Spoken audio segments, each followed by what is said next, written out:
Captain Elena Vasquez stood on the bridge of the Wanderer's Dream and looked out at the stars. She had been exploring space for 15 years, but the sight still amazed her. The ship was moving slowly through the dark between worlds, far from Earth and far from any other human colony. "Captain, we are getting close to the target system," said Lieutenant Chun from his station. He was young and excited about everything they found out here. The scans show a dead planet with some very old ruins on it. Elena nodded. This was why they were here. The Wanderer's Dream was not a warship. It was built to find things, to study old places, and to learn about the galaxy before humans arrived. Her crew of 200 people were scientists, doctors, engineers, and explorers. They had weapons, but only enough to protect themselves from pirates or wild animals. "Take us into orbit around the planet," Elena ordered. "I want full scans of those ruins before we send anyone down." The planet below them was brown and gray. Once it might have had oceans and forests, but that was millions of years ago. Now it was just rock and dust under a cold sun. But the scans showed something interesting. There were buildings down there, or what was left of buildings. They were made from materials that human science did not understand. "Captain," called out Dr. Sarah Kim from the science station, "these readings are incredible. The ruins are older than anything we have found before. Much older than the Alderi cities on Kepler Prime. Much older than the Vorthan temples on Nu. Sparta? I think these might be from before any of the known races started building cities." Elena felt a chill run down her back. The galaxy was full of old races. The Zephrians claimed they had been flying between stars for 50,000 years. The Alderi said they were older. But if these ruins were from before all of them, then who built them? "How old?" she asked. Dr. Kim checked her readings again. "The decay patterns suggest at least 5 million years. Maybe 10 million. "Captain, this could change everything we know about galactic history," Elena made her decision. "Prepare 3 teams for surface exploration. I want archaeologists, engineers, and security. We go down tomorrow morning, ship time." The night passed slowly. Elena could not sleep well. She kept thinking about the dead world below and what secrets it might hold. In the morning, she led the first team down to the surface in a shuttle. The ruins were even more amazing up close. The buildings were made from a dark crystal that seemed to absorb light. They rose from the ground in strange patterns that hurt to look at for too long. Some were tall and thin like needles. Others were wide and low like sleeping animals. All of them hummed with a sound too low for human ears to hear, but Elena could feel it in her bones. "The crystal seems to be some kind of computer material," said Dr. Kim as she ran her scanner over a wall. "But it is like nothing in our databases. It is storing information, but I cannot read it." Elena walked deeper into the ruins with her security team. The buildings went down into the ground as well as up into the sky. They found rooms filled with more crystal formations and strange symbols that seemed to move when no one was looking directly at them. "Captain," called Engineer Torres from across the main chamber, "you need to see this." Elena hurried over to where Torres was standing next to a tall pillar of the dark crystal. This one was different from the others. It was perfectly smooth and seemed to glow from inside with a pale blue light. "What is it?" Elena asked. "I think it might be some kind of control system," Torres said. "Look at these patterns. They remind me of the touch controls on Zephrian technology, but much more advanced." Dr. Kim joined them and began scanning the pillar. "The energy readings are off the charts. This thing is still active after millions of years. The power source must be incredible." Elena studied the pillar carefully. The symbols on its surface did look like they might be controls. They were arranged in patterns that seemed almost familiar, like a language she had once known but forgotten. "Can we activate it safely?" she asked. Dr. Kim frowned. "I do not know. The energy levels are stable, but we do not know what it does. It could be a weapon. It could be a trap. It could be anything." Elena made another decision that would change the galaxy forever. "Set up a safe distance and prepare to record everything. I want to try touching one of the symbols." Her security chief, Major Brooks, stepped forward. Captain, I should do it. If something goes wrong, ... No, Elena said. Firmly, I am the captain. This is my choice. She walked up to the pillar and studied the symbols. One of them seemed to pulse brighter than the others. It was near the bottom, easy to reach. Elena took a deep breath and pressed her hand against it. Nothing happened for a moment. Then the pillar began to glow brighter. The symbols started moving, flowing like water across the crystal surface. The humming sound got louder until Elena could hear it clearly. Then suddenly, the pillar flashed with brilliant white light. The light shot up through the crystal formations all around them. It traveled through the buildings and into the sky. It kept going up and up until it disappeared among the stars. But Elena knew it had not stopped there. Somehow, she was sure that the light was still traveling, carrying some kind of message to every corner of the galaxy. What did we just do? Whispered Dr. Kim. Elena did not answer because she did not know. But far away, in the command centers of the Zephrian Empire, alarms were starting to ring. Fleet Admiral Korath was in his private chambers on the war station Crimson Fist when the alert came in. He was an old soldier with gray skin and 4 arms, each ending in hands that had held weapons for more years than most humans had been alive. His species, the Zephrians, were proud warriors who had conquered dozens of worlds and crushed hundreds of enemies. Admiral, came the voice of his aide through the communication system. High Command needs to see you immediately. There has been an incident in Sector 7 Alpha. Korath sighed and put down the tactical reports he had been reading. Sector 7 Alpha was on the edge of Zephrian space, near where the new race called humans had been exploring. The humans were young and weak, but they were spreading fast through the galaxy. Some of the High Command worried about them, but Korath thought they were not worth much concern. He made his way to the command center where the other admirals and generals were already gathered around the main display. The screen showed a map of local space with a bright red dot pulsing in Sector 7 Alpha. Report, Korath ordered. General Dex, the military intelligence chief, activated the display. 17 minutes ago, our deep space sensors detected a massive energy pulse originating from the dead world in the Kepler 442 system. The pulse was unlike anything in our databases. It traveled faster than light and reached every major system within 50 light years. What kind of pulse? Korath asked. Unknown. But Admiral, the energy signature matches some of our oldest records. Records from the Forbidden archives about the Predecessor civilization. Korath felt his blood turn cold. Every race in the galaxy had stories about the Predecessors. They were the ones who came before, the ancient builders who left ruins on 1,000 worlds and then vanished without explanation.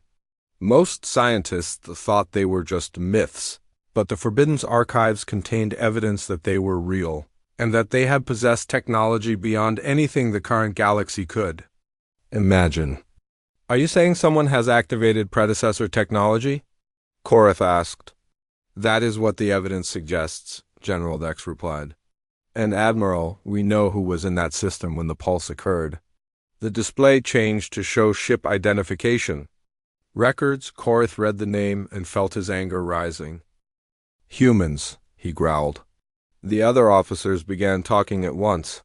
Korath listened to their words and felt his anger grow stronger. The humans had been in Zephrian space without permission. They had activated ancient and dangerous technology. They had sent some kind of signal across the galaxy that could be anything from a weapon to a call for help. High Command has made a decision, General Dex announced. The human ship must be destroyed immediately. We cannot allow them to continue tampering with Predecessor sites.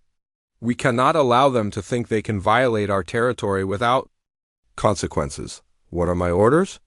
Korath asked, though he already knew. Take the Crimson Armada and eliminate the human vessel. Make sure there are no survivors. We want to send a clear message to Earth that this kind of behavior will not be tolerated. Korath smiled for the first time that day. The Crimson Armada was his pride and joy. 500 warships, each one capable of destroying a city from orbit. The best crews in the Zephrian Navy?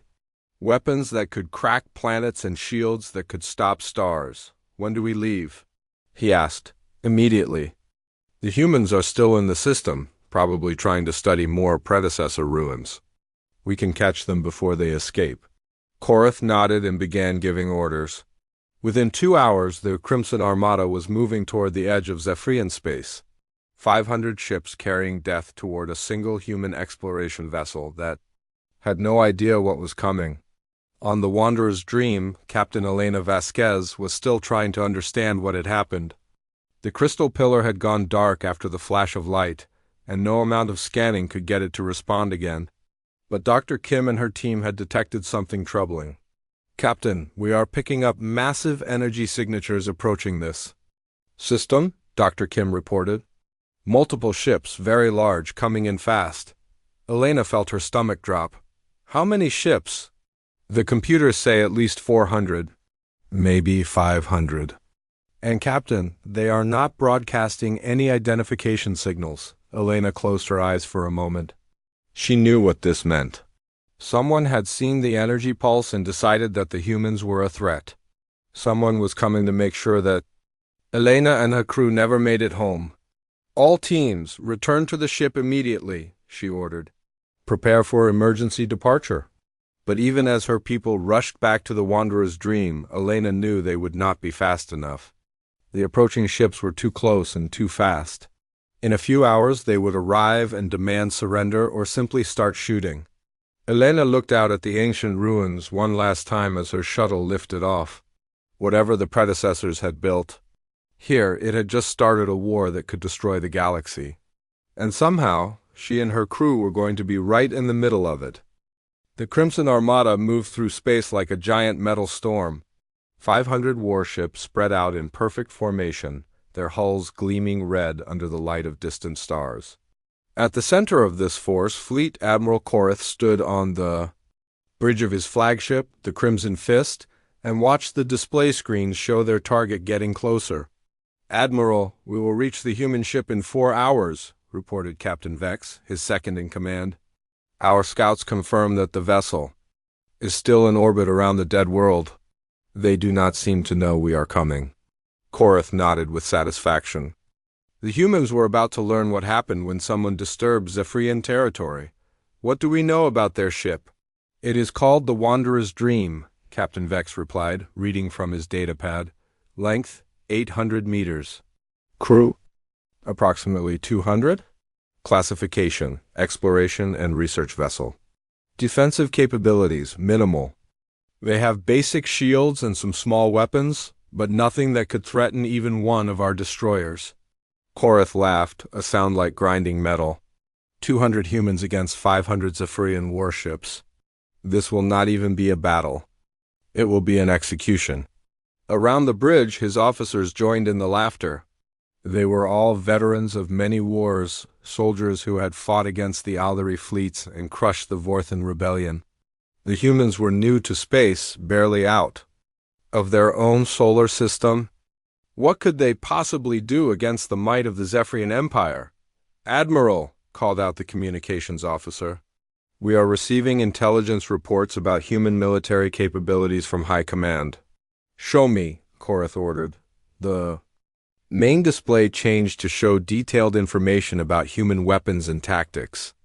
Korath studied the data with growing amusement. The humans used simple projectile weapons that fired metal bullets.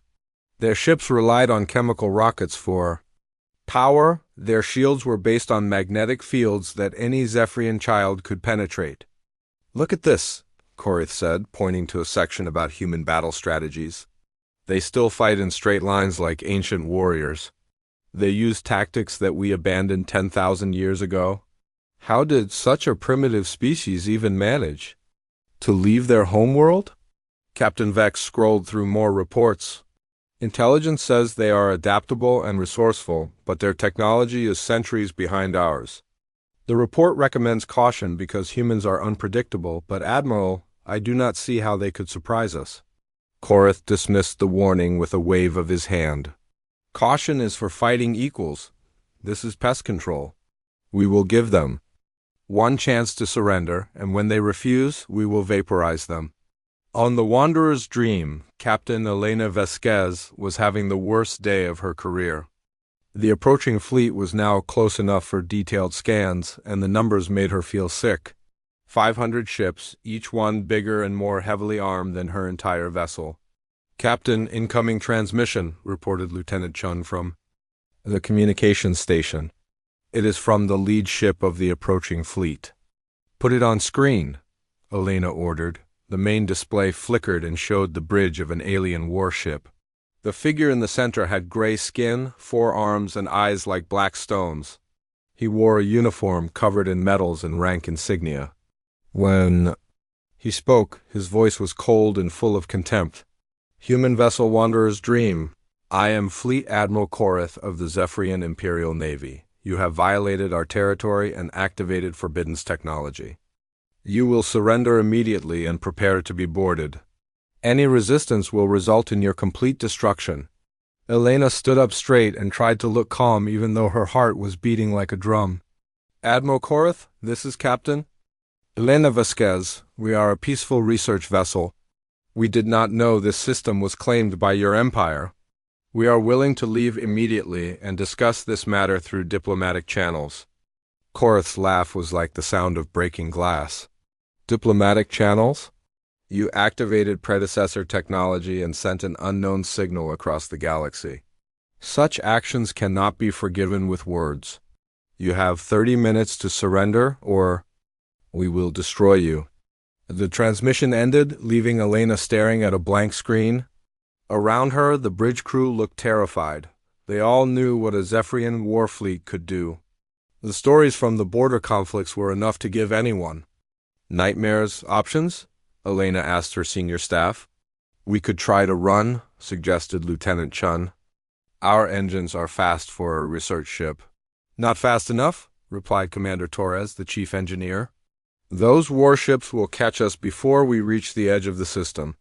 "We could send a distress signal to Earth," offered Dr. Kim. "Earth is 3 weeks away at best," Elena said. "We would be dead long before any help arrived." Major Brooks, the security chief, cleared his throat. "Captain, there is another option." Elena looked at him.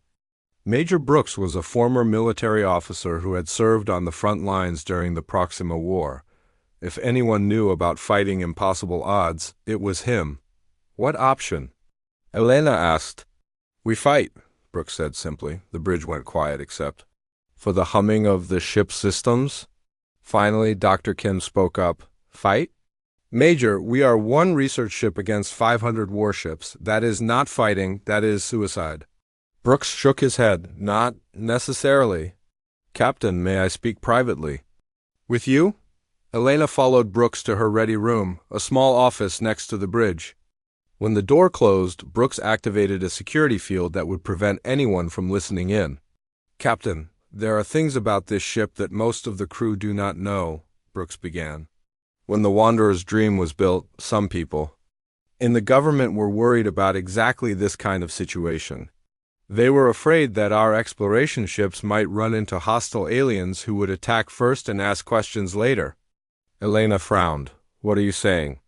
"I am saying that this ship has more than just research equipment on board. The Wanderer's Dream was built with a secret military upgrade program. Hidden weapons, experimental defensive systems, technology that we reverse-engineered from alien artifacts we found on other worlds." Elena stared at him. "You are telling me that my research ship is actually a disguised warship?" "Not exactly," Brooks replied, "but it has capabilities that no alien species knows about." "Captain, the Zephrians think they are dealing with primitive humans using primitive technology. They have no idea what we are really capable of."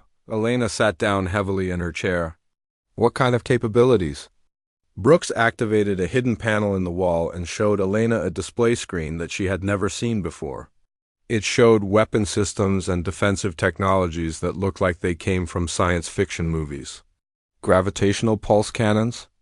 Reverse-engineered from Aldery technology," Brooks explained. "Quantum entanglement mines based on Vorthan physics. Shield systems that use principles we learned from studying a crashed ship from an unknown species." "Captain, we have weapons that can bend space and time." The Zephrians have never seen anything like what this ship can do. Elena studied the display in amazement. How long have you known about this? Since before we left Earth, I was assigned to this mission specifically to protect these secrets. But Captain, using these weapons will reveal to the galaxy that humans are much more advanced than we appear. It will change everything. Elena thought about her crew, about the 500 enemy ships waiting outside, about the choice she had to make. Either she surrendered and let her people die, or she fought back and possibly started a war that could destroy the galaxy. How effective are these weapons? She asked. Very effective, Brooks replied. But Captain, there is something else you need to know. The modifications to this ship are not just weapons. They changed how the ship's computers work, how the engines function, how everything operates. Using these systems will turn the Wanderer's dream into something that should not be possible according to known physics. Elena made her decision. Show me how to activate everything. For the next 20 minutes, Brooks explained the hidden systems built into her ship. Elena learned about weapons that could create black holes, shields that existed in multiple dimensions at the same time, and engines that could move the ship through folded space. It was technology that seemed magical, but it was real and it was hers to command. Captain, came Lieutenant Chun's voice over the communication system. Admiral Korath is transmitting again. Elena returned to the bridge with Brooks following. Behind her, the display screen showed the Zephrian Admiral's face again, but this time he looked impatient and angry.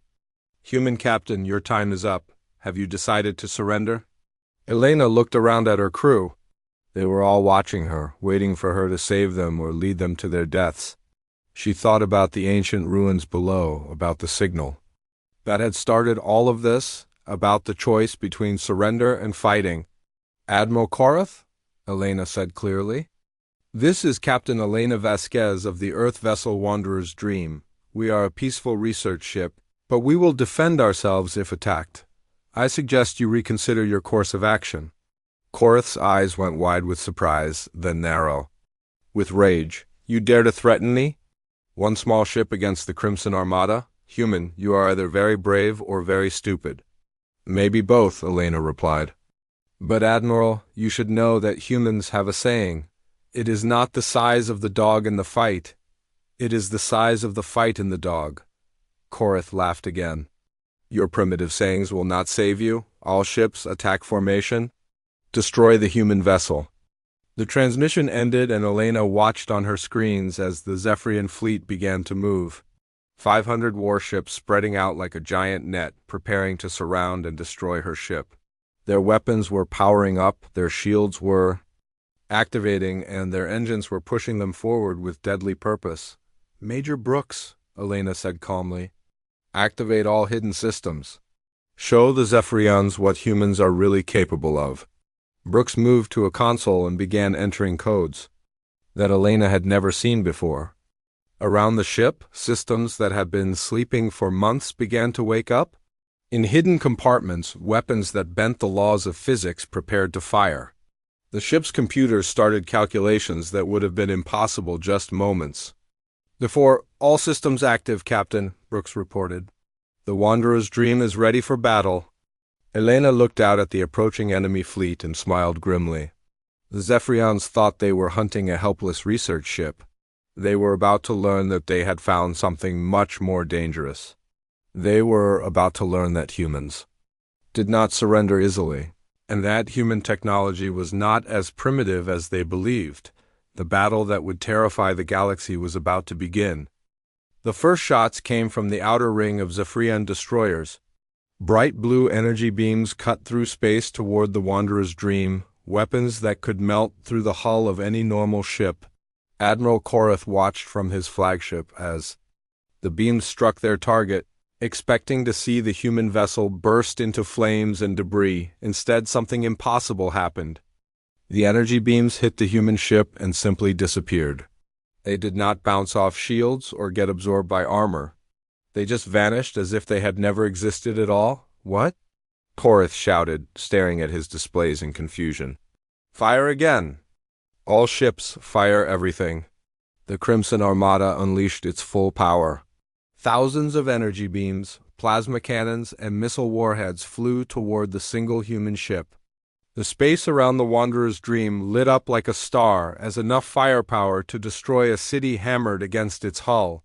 On the bridge of the Wanderer's Dream, Captain Elena Vasquez watched the enemy weapons strike her ship's shields with no effect. The hidden defensive systems that Major Brooks had activated were working perfectly.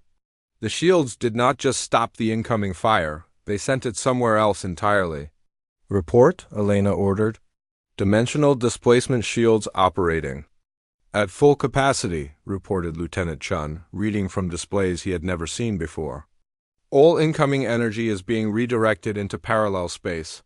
"No damage to the ship," Elena nodded. The technology was so advanced that she barely understood it herself, but it was working. The Zephrians were throwing everything they had at her ship, and none of it was getting through.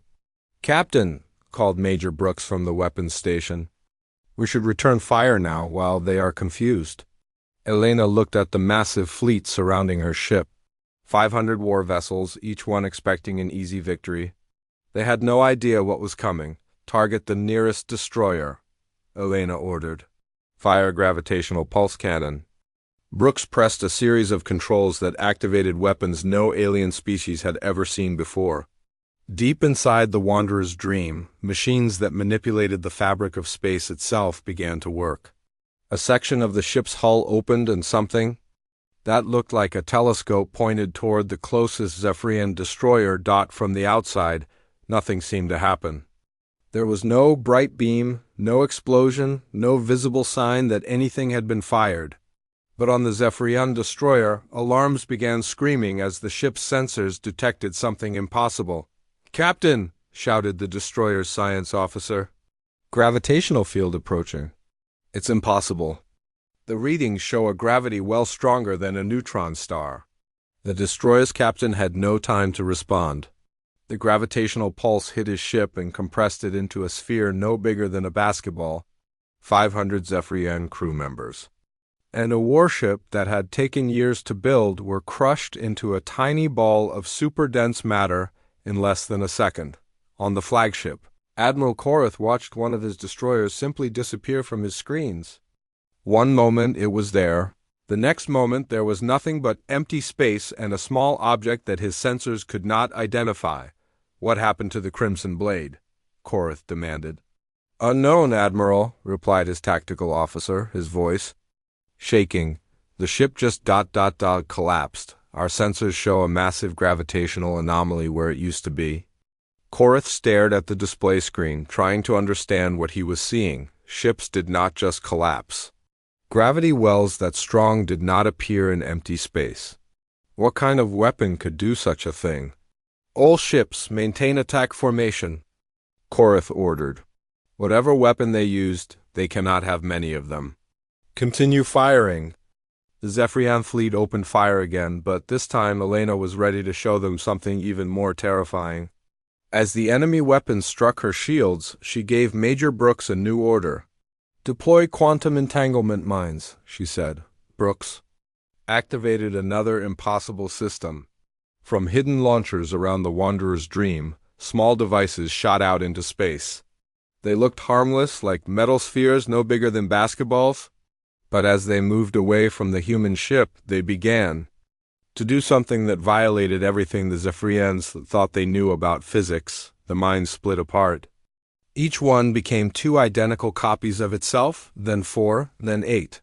But these were not just copies. They were the same mine existing in multiple places at the same time. The quantum entanglement technology allowed each mine to be in dozens of locations simultaneously while still being the same object. "What are those things?" Admiral Korath asked as his sensors detected the strange devices appearing throughout his fleet. "Unknown, Admiral," his science officer replied. "They appear to be some kind of mine, but they are showing up in multiple locations at once. Our computers say this is impossible." "Destroy them," Korath ordered. The Zephrian ships began firing at the mines, but every time they destroyed one, it reappeared somewhere else. The quantum entanglement meant that destroying a mine in one location had no effect on its existence in other locations. Worse, as the mines moved through the fleet, they began to activate. The first explosion took out 3 Zephrian cruisers. At once, the mine detonated in multiple dimensions simultaneously, creating a blast that existed in several realities at the same time. The cruisers were not just destroyed, they were erased from existence, removed from the universe as if they had never been built. More explosions followed as the mines reached other ships. Each detonation was impossible, a blast that happened in places where the mine was not supposed to be. The Zephrian fleet began to panic as ships vanished from reality one by one. "Admiral!" shouted the tactical officer. "We have lost 17 ships. The mines are everywhere and nowhere. Our weapons cannot target them properly." Korath felt fear for the first time in his long military career. This was not a battle. This was something beyond his understanding, beyond his experience, beyond anything he had been trained to fight. "Fall back," he ordered. "All ships retreat to minimum safe distance." But Elena was not finished demonstrating human capabilities. As the Zephrian fleet tried to pull back, she activated the most terrifying weapon in her arsenal. "Major Brooks, activate temporal distortion cannon," she said calmly. Brooks hesitated for a moment. "Captain, are you sure?" "That weapon is experimental. We do not fully understand what it might do." "Activate it," Elena repeated. The temporal distortion cannon was humanity's most dangerous creation, a weapon that attacked the flow of time itself. As it powered up, space around the Wanderer's dream began to shimmer and bend. The ship seemed to flicker in and out of existence as it moved between different moments in time. Elena selected her target, Admiral Korath's flagship, the Crimson Fist. It was the largest ship in the enemy fleet, a massive war vessel that had never known defeat. It would be the perfect demonstration of what happened when someone threatened humanity. The temporal distortion cannon fired. Again, there was no visible beam, no obvious sign of attack. But on the Crimson Fist, something horrible began to happen. Time started moving backward. "Admiral," called the tactical officer, but his voice was strange, slowing down and speeding up randomly. "Something is wrong with the ship's chronometers. Time is moving in reverse." Korath watched in horror as his crew began moving backward through their actions.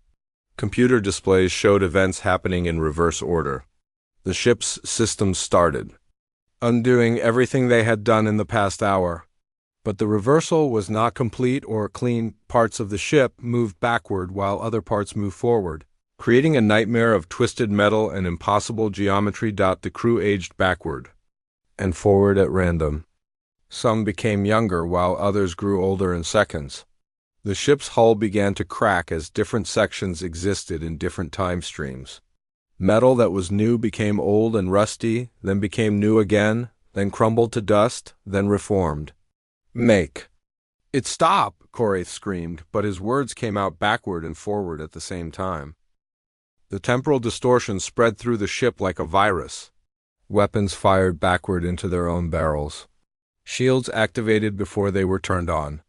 Crew members experienced their entire lives in random order, remembering things that had not happened yet, and forgetting things that were happening now. Elena watched the enemy flagship tear itself apart as time became twisted and broken around it. The temporal distortion cannon was working exactly as designed, but she felt no joy in using such a terrible weapon. "That is enough," she said quietly. "Shut down the temporal cannon." The distortion field around the Crimson Fist flickered and died, leaving the ship damaged and dead in space. Half the crew was unconscious from temporal shock. The other half was trying to understand what had just happened to them. The ship's systems were ruined, caught between different moments in time.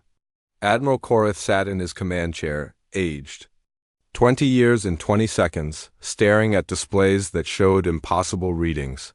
His fleet of 500 ships had been reduced to less than 400 in just a few minutes.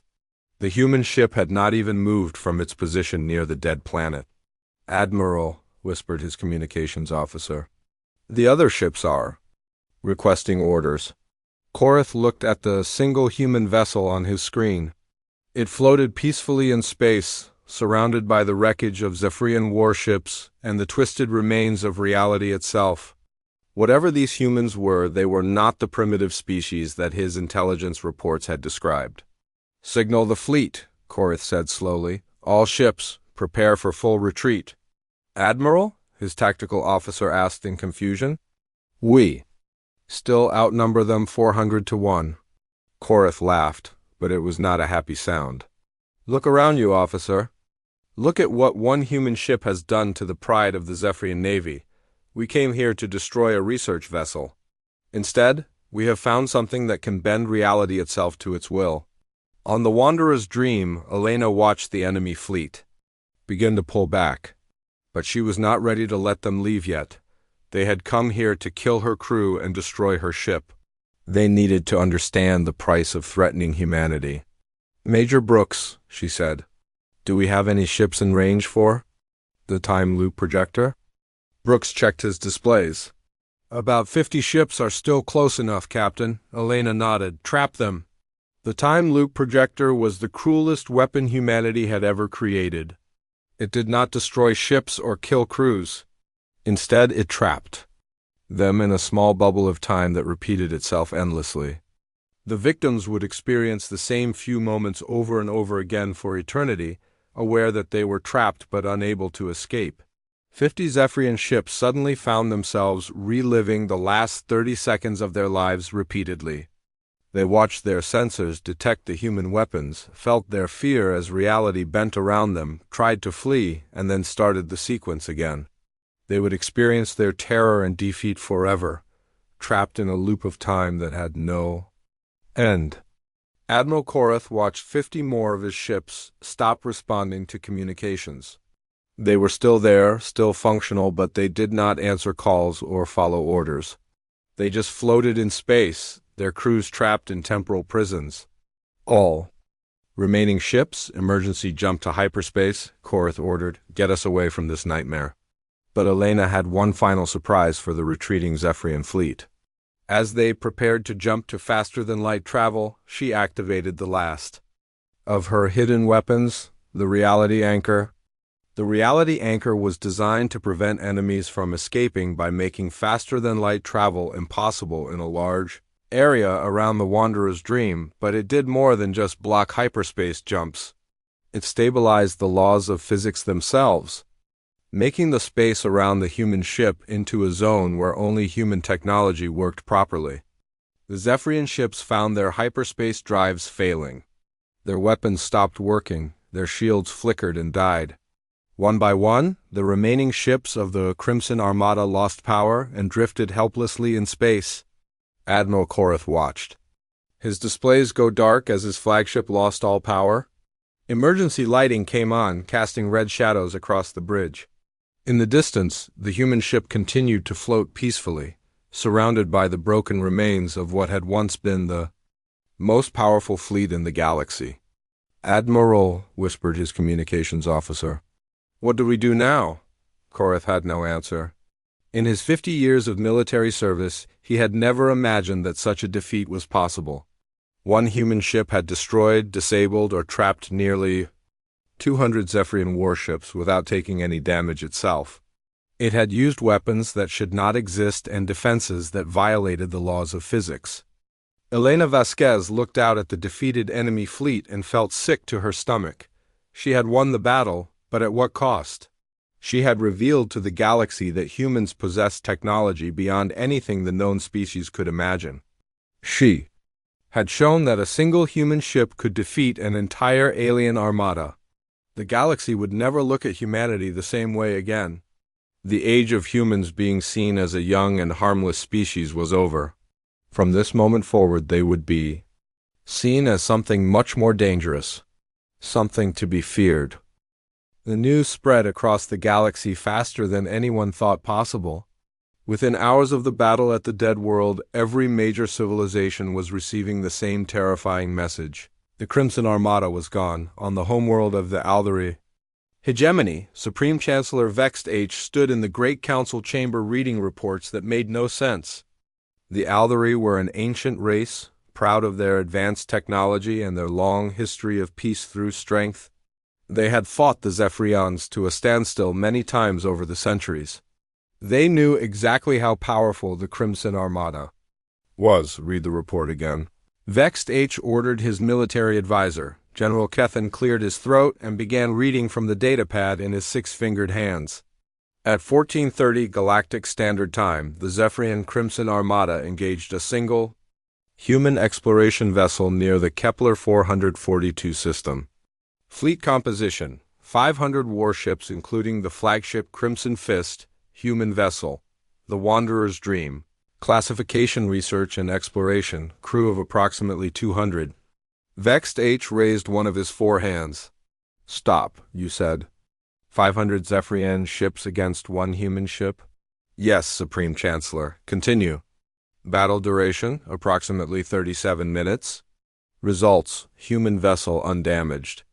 Zephrian losses, 212 ships destroyed, 50 ships trapped in temporal anomalies, 96 ships disabled, remaining ships retreated with severe damage. No human casualties reported. The council chamber fell silent. The 12 members of the Althari High Council looked at each other with expressions of fear and disbelief.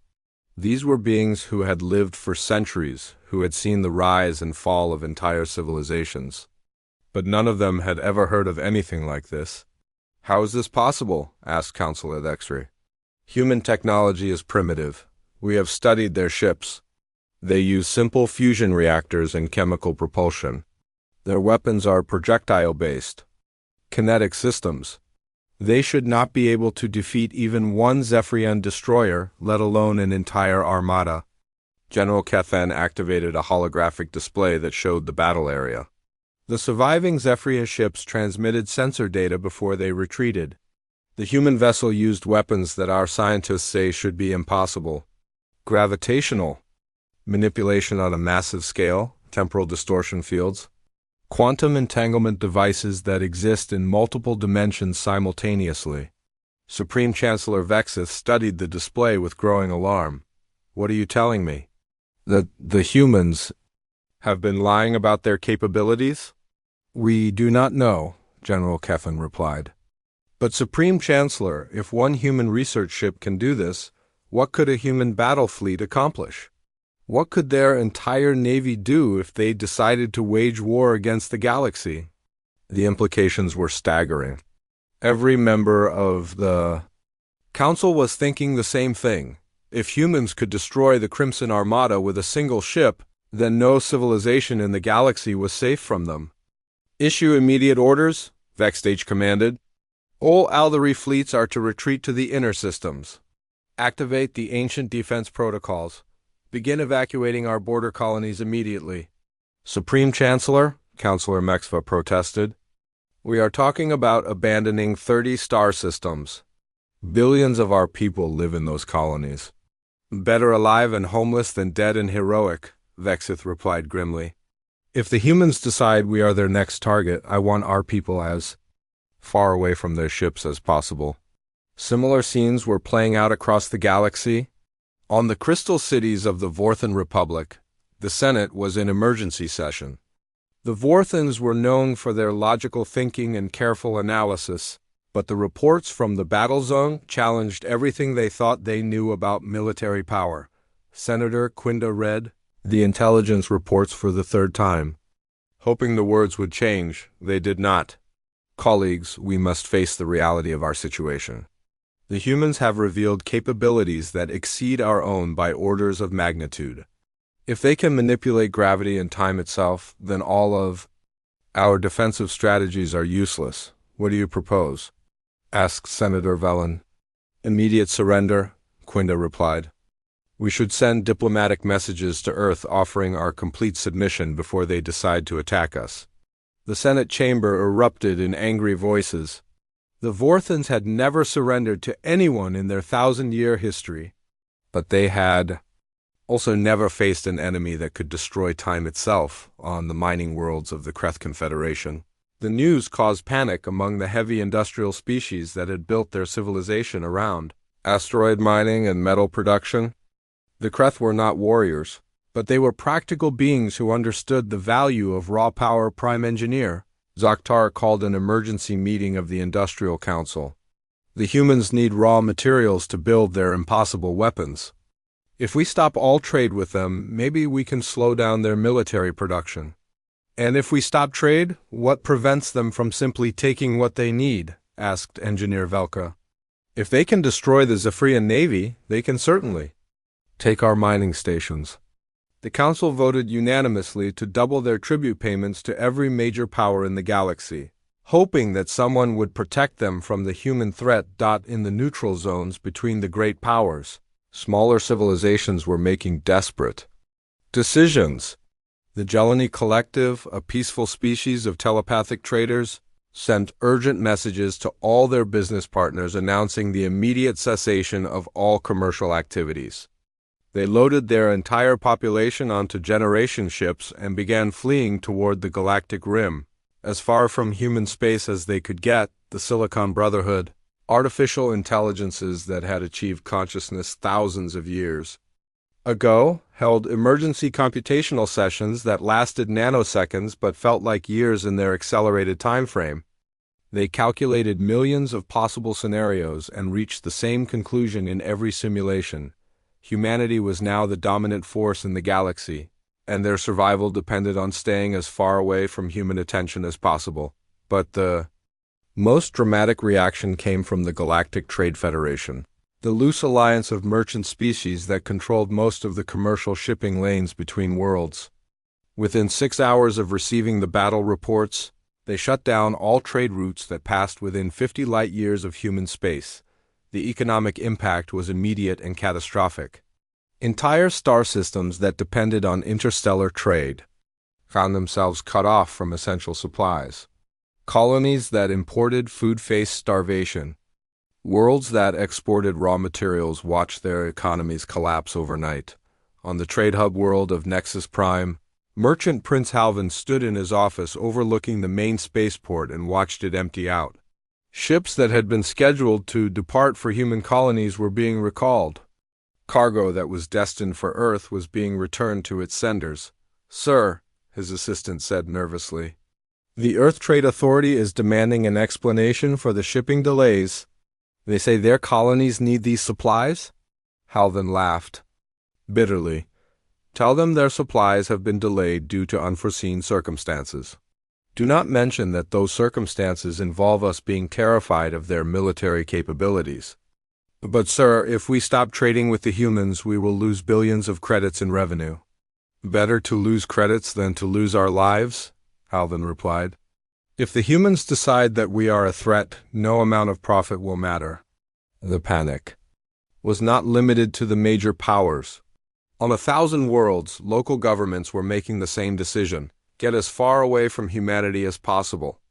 Ancient defense systems that had not been activated in centuries were being powered up. Weapons that had been stored in museums were being rushed back into service. Military leaders who had spent their careers planning for wars against known enemies were trying to figure out how to fight beings who could manipulate the fundamental forces of the universe on the Zephrian homeworld. The Imperial High Command was in chaos. Admiral Korath's report had arrived along with the surviving ships of the Crimson Armada, and the evidence was undeniable. The humans had weapons that could destroy reality itself. Emperor Thekval read the battle report in his private chambers, surrounded by his most trusted advisors. The Emperor was old even by Zephrian standards, having ruled for over 200 years. He had seen his empire grow from a single world to a sprawling dominion that controlled hundreds of star systems. But now, for the first time in his long life, he was afraid. "How many ships do we have left?" the Emperor asked.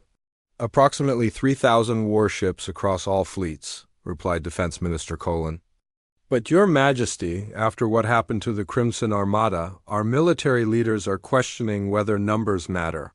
If the humans can destroy 500 ships with one vessel, what good are 3,000? What do our scientists say about the human weapons?" "They say the weapons should be impossible, Your Majesty. The gravitational manipulation alone would require energy outputs equal to a star. The temporal distortion technology violates basic principles of physics. Our best physicists cannot explain how such weapons could exist." Emperor Thekval stood, and walked to the window of his palace. Outside, he could see the capital city of his empire, home to billions of his people. All of them were depending on him to keep them safe from the human threat. Defense Minister Colin spoke carefully. "We could activate the Doomsday Protocol." The room went silent. The Doomsday Protocol was the Empire's most closely guarded secret, a weapon system that had been built in the early days of Zephrian expansion. It was designed to destroy entire star systems if the Empire was ever threatened with complete destruction. "You are suggesting we destroy human worlds?" the Emperor asked. "Before they destroy ours, yes. Your Majesty, we have the coordinates of Earth and their major colonies. If we strike first with everything we have, we might be able to eliminate the human threat before they can retaliate." Emperor Thekvel considered the option. It would mean the deaths of billions of humans, but it might save trillions of Zephrians. The mathematics were simple, even if the moral implications were not. How long would it take to prepare the Doomsday Fleet? 2 weeks, Your Majesty. Do it.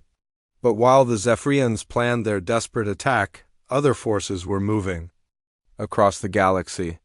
The news of humanity's victory had reached civilizations that had been forgotten by the major powers, ancient species that had withdrawn from galactic politics long ago. In the depths of space, something vast and old began to stir. The Watchers, being so ancient that they remembered the first stars being born, had been sleeping for millions of years. But the energy pulse from the Predecessor ruins had awakened them, and now they were watching the galaxy's reaction to humanity with great interest. The Watchers had seen this pattern before. A young species discovers ancient technology, uses it to defend themselves, and accidentally triggers a galaxy-wide panic that leads to wars that destroy entire civilizations. They had watched it happen to the predecessors themselves, and to dozens of other species over the eons. But this time might be different. The humans had shown restraint in their victory, using their impossible weapons defensively rather than aggressively. Perhaps they could break the cycle that had destroyed so many others. The Watchers began to move through the galaxy, heading toward Earth. They had a message to deliver to humanity, a warning about what was coming and a choice that would determine the fate of every living being in the galaxy. Meanwhile, on Earth, the government was just beginning to understand what had happened. The first reports from the Wanderer's Dream had arrived, along with Captain Vasquez's detailed account of the battle. In conference rooms around the world, military leaders and politicians were trying to comprehend the implications. "You are telling me that one of our research ships defeated 500 alien warships?" asked President Chun, reading the report for the 4th time. "Yes, Madam President," replied Admiral Harrison, the head of Earth's Space Navy. "And according to the technical specifications that Major Brooks has transmitted, every exploration vessel in our fleet has similar capabilities. We just never knew about them." President Chin set down the report and looked around the room at her advisors. "How is it possible that we built weapons this advanced without knowing about it?" "The technology was developed by classified research programs over the past 50 years, explained Dr. Sarah Kim, the head of the Advanced Sciences Division. "Each project was kept separate from the others for security reasons. No one person knew how all the pieces fit together until they were integrated into the exploration ships. And now the galaxy thinks we are some kind of super-powerful military threat?" "Yes, Madam President. Our intelligence networks are reporting massive panic across all known civilizations. Trade has stopped, military fleets are mobilizing, and several species are evacuating their border territories." President Chin closed her eyes and tried to think. Humanity had gone from being a minor player in galactic politics to being seen as the greatest threat the galaxy had ever faced. All because of one defensive battle. "What do we do now?" she asked. Before anyone could answer, the emergency communication system activated. The voice of the communications officer filled the room with urgency. "Madam President, we are receiving multiple signals from across the galaxy, diplomatic messages, surrender offers, and ... Wait, ... We are also detecting massive fleet movements heading toward our territory. It looks like someone is planning to attack us." President Chun stood up and looked out the window at the blue sky of Earth. Somewhere among those stars, the galaxy was preparing for war. And humanity, despite its incredible technology, was still just one species against everyone else. The age of human innocence was over. The age of human survival had begun. 2 weeks after the battle at the Dead World, the galaxy was at war with itself. Not with humanity, but because of humanity. The fear of what humans might do had caused every major civilization to make desperate choices that were tearing the galaxy apart. Captain Elena Vasquez stood on the bridge of the Wanderer's Dream and watched the chaos unfolding on her communication screens. Messages were coming in from across known space, and none of them were good news. Trade routes had collapsed. Ancient alliances were breaking apart. Species that had been at peace for centuries were suddenly pointing weapons at each other. "Captain," reported Lieutenant Chun, "we are receiving another diplomatic message from Earth. They want us to return home immediately." Elena nodded but did not move from her position. For 2 weeks, she and her crew had remained at the Dead World, continuing their archaeological work while the galaxy burned around them. They had made an incredible discovery in the ancient ruins, something that might explain everything that had happened. "Any word from the Zephrian survivors?" Elena asked. "Admiral Korath's ship is still powered down and drifting. The other surviving vessels are maintaining their distance but not trying to leave the system." Elena had offered medical aid to the damaged Zephrian ships, but they had refused all contact. The alien admiral seemed to be waiting for something, though Elena could not guess what. "Captain," called Dr. Sarah Kim from the archaeology station, "I have finished translating the predecessor message. You need to see this." Elena walked over to where Dr. Kim was working with the ancient crystal artifacts they had recovered from the ruins. The energy pulse that had started everything had awakened more than just a beacon.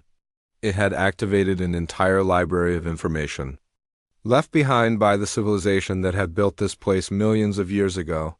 "What does it say?" Elena asked. Dr. Kim activated a holographic display that showed symbols and words in multiple languages, including several that Elena recognized as modern galactic languages. The predecessors had somehow predicted that their message would be found by species that did not exist when they wrote it. "It is a warning," Dr. Kim explained. "The predecessors were not the first advanced civilization in this galaxy. They were maybe the 10th or 20th. Each time the same pattern repeated itself. A young species would discover ancient technology, use it to defend themselves, and accidentally trigger a galaxy-wide panic that led to devastating wars." Elena read the translated text with growing horror. What happened to the previous civilizations? They destroyed each other every time. The predecessors watched it happen to the species that came before them, and then it happened to them too. The galaxy would fragment into fear-based alliances. Ancient weapons would be awakened, and eventually everyone would fight everyone else until civilization collapsed. Elena stared at the message, understanding finally dawning on her. "This is happening again, isn't it? The galaxy is destroying itself because it is afraid of us." "Yes," Dr. Kim replied quietly. "And according to this message, there is only one way to break the cycle." Before Dr. Kim could explain further, alarms began ringing throughout the ship. Lieutenant Chin called out from his station with panic in his voice. "Captain, massive hyperspace signatures detected. Multiple fleets are entering the system." Elena ran back to the command station and looked at the tactical display. What she saw made her blood run cold. Ships were appearing all around the Dead World, hundreds of them, coming from every direction. But they were not all from one species. "Identify the fleets," Elena ordered. "Zephrian Doomsday Fleet approaching from Galactic North," Chun reported. "Althari battle groups from the east. Vorthan war squadrons from the south, and Captain Da. There are ships from species we have never seen before. Ancient designs, technology signatures that do not match anything in our databases." Elena realized what was happening. The galaxy had not come to destroy humanity. It had come to destroy itself. Every major power had decided that the human threat was so great that they needed to use their most desperate weapons, their most forbidden technologies, their most ancient and terrible war machines. "Captain," Major Brooks called from the weapons station, "the Zephrian Doomsday Fleet is powering up planet-killer weapons. They are not targeting us, they are targeting each other." Elena watched in horror as the greatest military forces in the galaxy began to position themselves for a battle that would destroy everything. The Zephrians had brought weapons that could crack planets. The Aldari had activated war machines that had been sleeping since their species was young. The Vorthans had awakened artificial intelligences that had been banned for good reason. "Captain," Dr. Kim called urgently, "the predecessor message has more to say. There is a way to stop this, but it requires activating the beacon again." "What will that do?" "The beacon is not just a communication device. It is a key.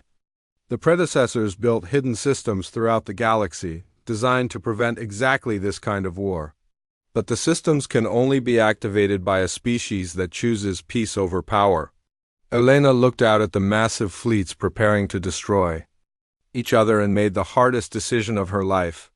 "Do it. Activate the beacon." Dr. Kim began working with the crystal controls they had discovered in the ruins. "Captain, once I activate this, every species in the galaxy will know where the signal came from. They will know that humans have access to predecessor technology that could control the entire galaxy. Will that make them more afraid of us?" "Probably. But it might also make them stop fighting long enough to listen," Elena nodded. "Better to be feared and alive than ignored and dead. Activate the beacon." Dr. Kim pressed her hand against the crystal pillar, just as Elena had done 2 weeks ago. But this time, she knew what she was doing. The crystal began to glow, and energy pulsed out from the dead world toward every corner of the galaxy, but this pulse was different from the first one. Instead of just carrying a signal, it carried a command. Across thousands of star systems, ancient predecessor installations began to wake up. Devices that had been hidden on dead worlds, sleeping in asteroid fields, and orbiting forgotten stars suddenly activated. The effect was immediate and miraculous. On the Zephrian Doomsday ships, the planet-killer weapons simply stopped working. The Aldari war machines powered down despite their crews' desperate attempts to restart them. The Vorthan battle computers crashed and refused to reboot. All across the galaxy, the most dangerous weapons that each species possessed became useless. Not broken, not destroyed, just inactive. The predecessor systems had disabled every weapon of mass destruction within 1,000 light years. "What did you do?" Admiral Korath's voice came through the communication system for the first time in 2 weeks. Elena opened the channel to all the fleets in the system. "Admiral Korath, commanders of all fleets, this is Captain Elena Vasquez of the human vessel Wanderer's Dream. Please stand down your weapons and prepare to receive an important message." "Our weapons are not responding," came a voice from one of the Aldari ships. "Human, what technology are you using?" "It is not our technology," Elena replied. "It belongs to the predecessors, the species that built the ruins on this world. They left behind a message that I think you all need to hear." Elena activated the translation systems and broadcast the predecessor warning to every ship in the system. She told them about the cycle of fear and destruction that had repeated itself many times throughout galactic history. She explained how each advanced civilization had eventually destroyed itself because it could not control its fear of others.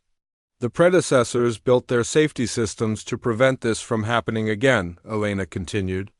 But they could only be activated by a species that chose to use ancient power to protect others rather than to conquer them. There was silence on all communication channels for several minutes. Finally, Admiral Korath spoke. "You are saying that your species has been chosen by the predecessors to be the guardians of the galaxy?" "No," Elena replied firmly. "We are saying that any species can be chosen, but only if they make the right choice. The predecessor's message includes instructions for transferring control of their systems to a galactic council made up of representatives from all civilizations. And if we refuse?" asked an Aldari commander. Then your weapons stayed disabled until you changed your minds, Elena said. The predecessor systems will not allow the galaxy to destroy itself again. Over the next several hours, Elena transmitted the complete predecessor message to every ship and every government in known space. The message was clear: the galaxy could choose cooperation and peace, or it could choose to remain disarmed and helpless. The choice was not difficult to make. Within a week, representatives from every major civilization had arrived at the dead world to begin negotiations for the Galactic Peace Accord. The ancient planet, which Elena had named Haven, became the site of the most important diplomatic meeting in galactic history. The negotiations were not easy. The Zephrians demanded guarantees that humans would not use predecessor technology to conquer other species. The Aldari wanted assurances that their ancient enemies would not be given advantages. The Vorthans insisted on logical frameworks for resolving disputes. But slowly, carefully, an agreement was reached. The predecessor technology would be controlled by a council with representatives from every known species. No single civilization would have access to weapons that could destroy others. Trade would resume under new agreements that benefited everyone equally. Most importantly, the galaxy would work together to explore the thousands of predecessor sites that the activated beacon had revealed. The ancient warnings made it clear that there were other threats coming, dangers from outside the galaxy that would require all species working together to survive. Captain Elena Vasquez stood in the command center that had been built on Haven and looked out at the construction work happening all around the ancient ruins. Ships from dozens of species were working side by side, building a permanent base for the new Galactic Council. Any regrets? Asked Major Brooks, who had been promoted to Chief of Galactic Security. Elena thought about the question seriously. About defending my ship and crew? No. About accidentally starting a galactic war? Yes. About helping to end that war and bring everyone together? Definitely not. Dr. Kim approached them with a datapad in her hands. Captain, we have finished translating the last section of the predecessor message. You should see this. Elena read the final part of the ancient warning and smiled grimly. The predecessors had known this day would come. They had known that eventually a species would be wise enough and strong enough to break the cycle of fear and destruction. What does it say? Brooks asked. It says that this galaxy has finally grown up, Elena replied. And just in time, because there are much bigger challenges coming. The predecessors left instructions for defending against threats from other galaxies, but only a united civilization will be strong enough to use them. Elena looked up at the stars and thought about the future. Humanity had gone from being unknown explorers to being the catalyst for galactic unity in just a few weeks. It was not the destiny they had planned for, but it was the destiny they had earned.